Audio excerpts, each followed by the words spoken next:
Hi guys, this is sine law and cosine law. We already learned this in grade 10, but it's been a while, so we're just going to do a bit of review plus some of the applications that we're going to see in the real life, obviously, which is harder than what we learned in grade 10.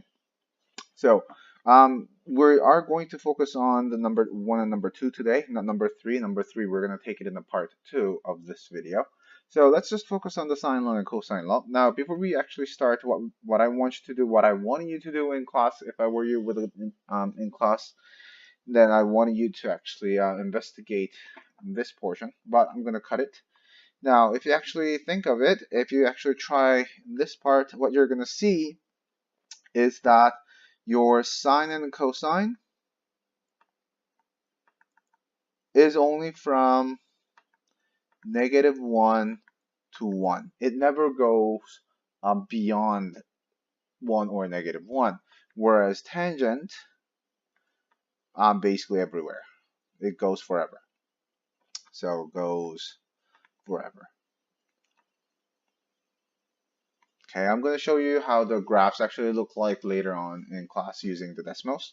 Now, then let's actually get into the very prerequisite, the very basic of the sine law and cosine law. So there are two laws, and why do we use it? The reason why we're using this is because in real world we do not only have the right angle triangle, but also we have the obtuse triangle or acute triangle, right? As you can see that the SOHCAHTOA, the sine, cosine, and tangent primary trigonometric ratio only can be used with a 90 degrees triangle, which is the right angle triangle. But then the question is, what if we don't have such? Then how can we use it? Hopefully your teacher in grade 10 proved how to find the sine law and cosine law. Then let's actually take a look at the sine law and cosine law itself. So then we have two different laws. Then the second question that has to arise is, when do we use the sine law and cosine law, other than the fact that the triangle is not a right angle triangle? So if you take a look at this, the first one is the sine law. So this one we have to use the sine law, and this one we have to use cosine law, and this one we have to use cosine law. And hopefully you can notice this. Different teachers teach this slightly different way on how to use it. For example, like when you have two sides with one angle in between the sides, you have to use the cosine law. And if you have two angles with the one side, you have to use something else, sine or cosine law. Then for me, it's kind of hard to memorize such way. So what I actually do is that when you have a perfect pair in your triangle, perfect pair means that the known angle with its opposite side known to you, or you can find it actually using very simple math, then you can use a sine law. So for example, in the first one, if you look at it,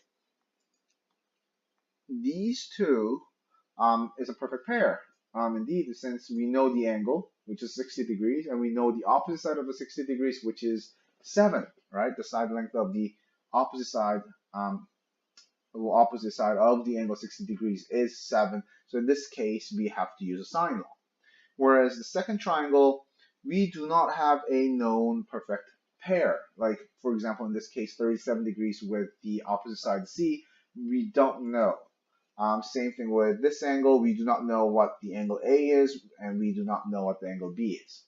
So then automatically we use cosine law. Now, some of you may ask me, what if one of the angles looks like a right angle triangle? Unless it has that right angle sign, that the square, we do not assume that it is a right angle. Okay, so just be really careful with it. Now, the third triangle, same. We do not have a perfect pair in this case either, because we don't know any of the angles, right? So for example, the perfect pair for the known side, which is 11.6 in this case, is the angle A, but we don't know the angle A, and there's no way that we can find the angle A using the simple math. So in this case, we use the cosine law. So hopefully you understand and remember when to use the sine law and when to use the cosine law when you're dealing with obtuse or non-right angle triangle. Now, then when you go into the second page, then we're dealing with the sine law. So hopefully you remember the formula of the sine law. So if you can see, the formula is side A length over sine angle A equals B over sine B equals C over sine C. Again, remember, this ratio has to be consistent in terms of what's positioned in the top and what's positioned in the bottom. So hopefully you remember that all the top or all the bottom should be either the side or the angle. So in this case where you have the side on the top, your angles should be all at the bottom, and vice versa. Okay. Um, it's completely up to you whether you only remember one formula, which is this. I mean, these two are the same formulas, right? It's just that one is upside down of the other. Um, but for me, when I use this one, I am looking for the side because the side is actually at the top. It's easier for me to isolate it. But in this case, you have the angle at the top. So in this case, then I am using this type or this form of the formula to find what the angle is. Now, tib have unknown on the numerator. So that's what I mean by. So let's actually do this one really quickly. Find the missing side of it or the angle. So in this case, the missing angle is right here, which is which is 180. I'm going to call this A minus 60 minus 80, right? And that becomes 40. So angle A is 40 degrees, and if you're actually looking at it, we're looking for the side x. So we have a perfect pair, 60 degrees with the opposite side of 7.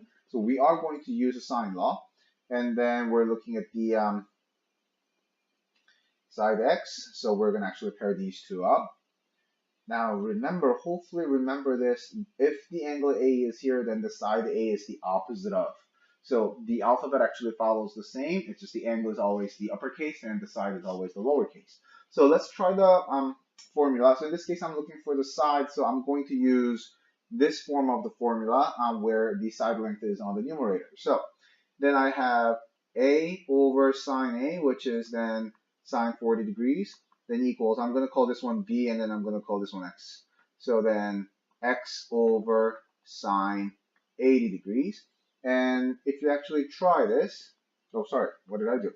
Sine 60 degrees over 7. My bad. I'm going to use 60 degrees and 7, right?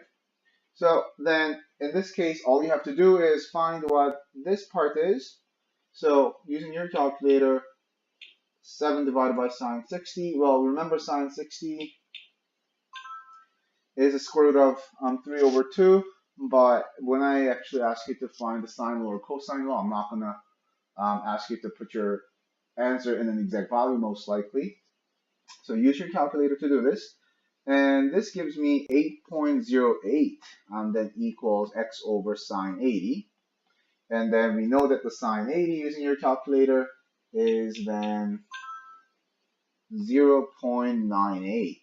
So my x is then 8.08 times 0.98, which is 7.91. So the length of the x is a 7.91. So hopefully remember this. Now then for the cosine law, we have two different formulas. However, one actually is derived from another.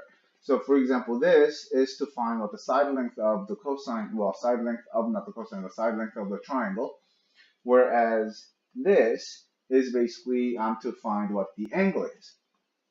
Now, if you actually look at these two, they're actually the same formula. It's just that for the first one, you have side A is isolated, whereas the second one, you have the angle isolated, okay?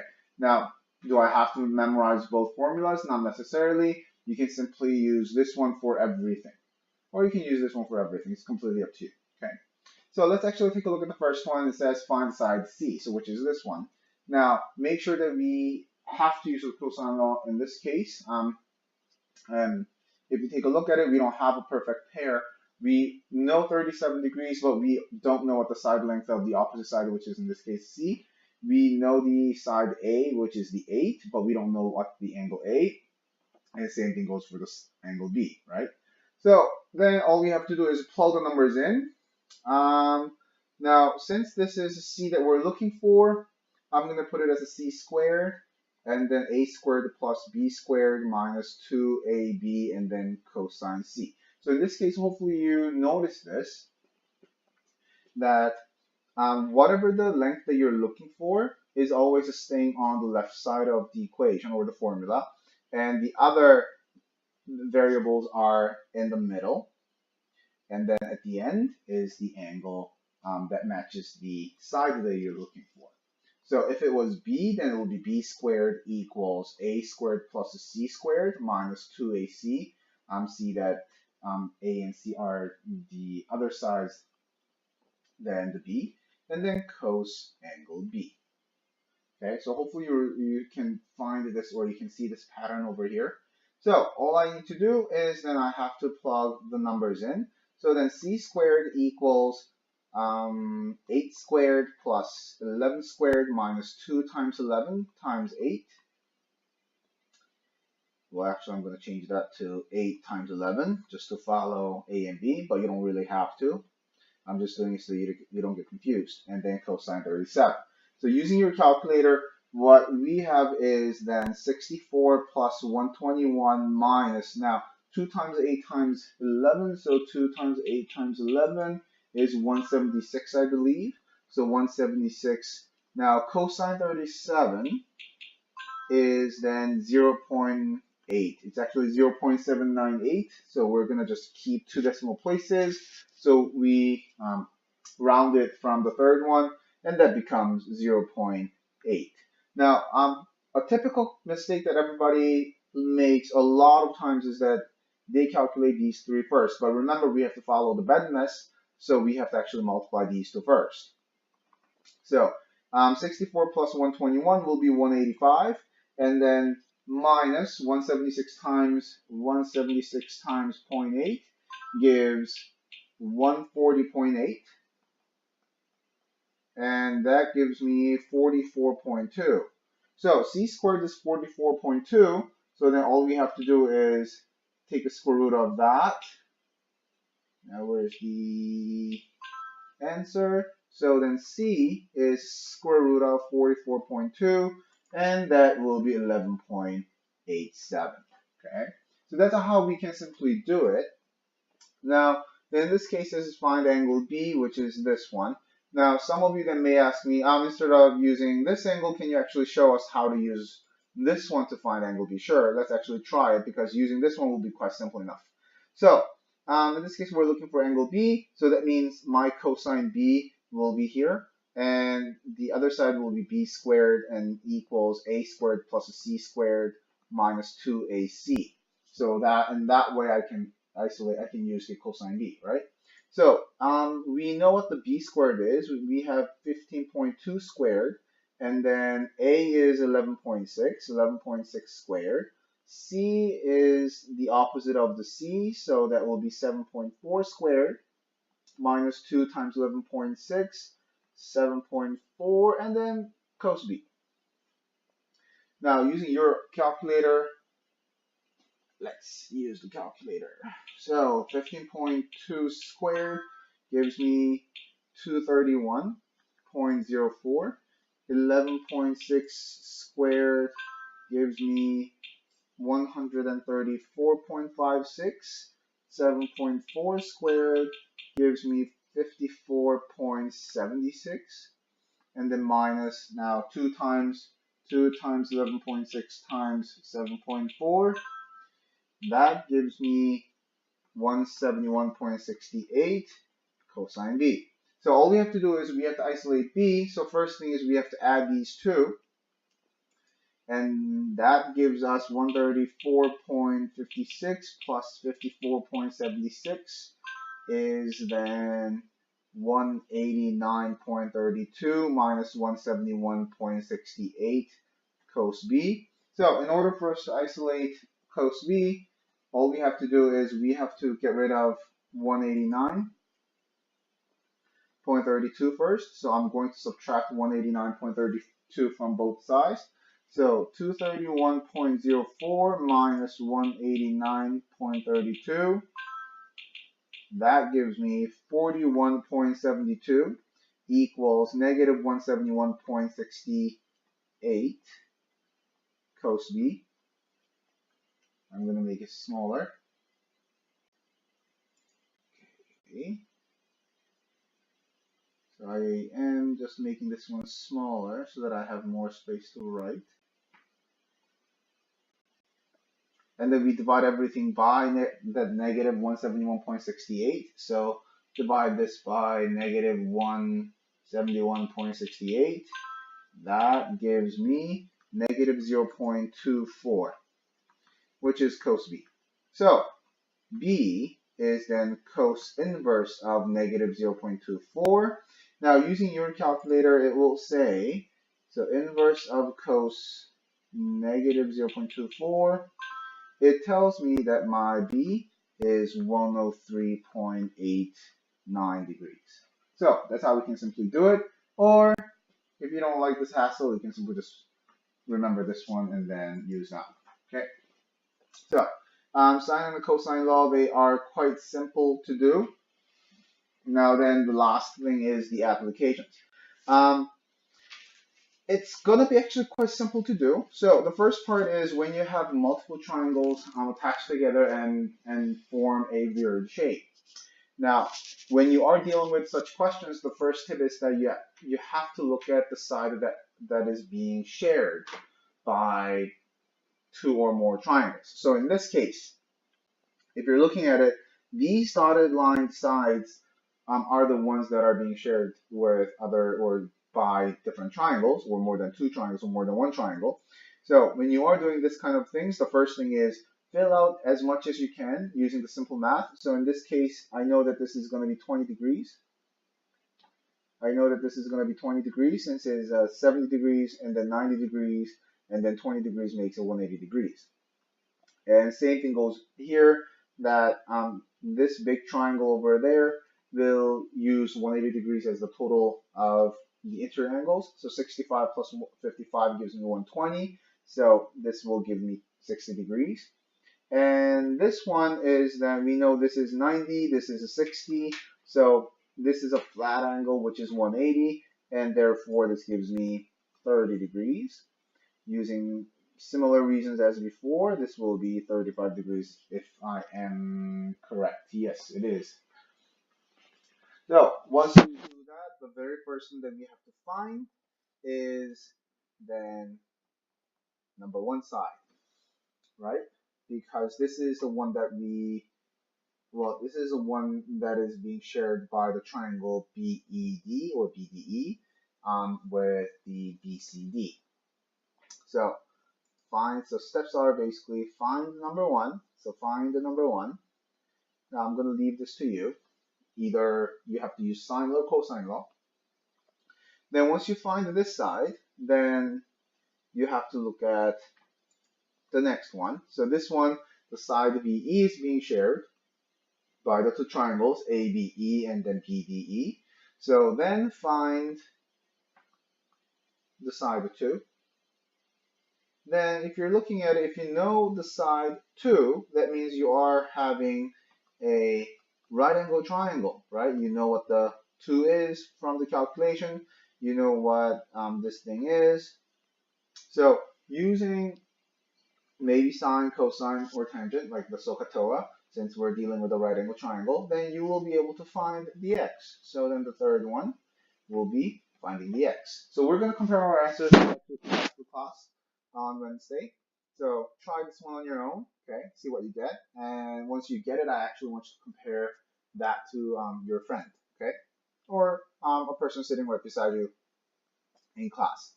Now, then let's take a look at example B. Then it actually introduces a new concept called the bearing. Now, bearing is something that actually used in real life, especially when you are flying an airplane or when you are in the ocean sailing.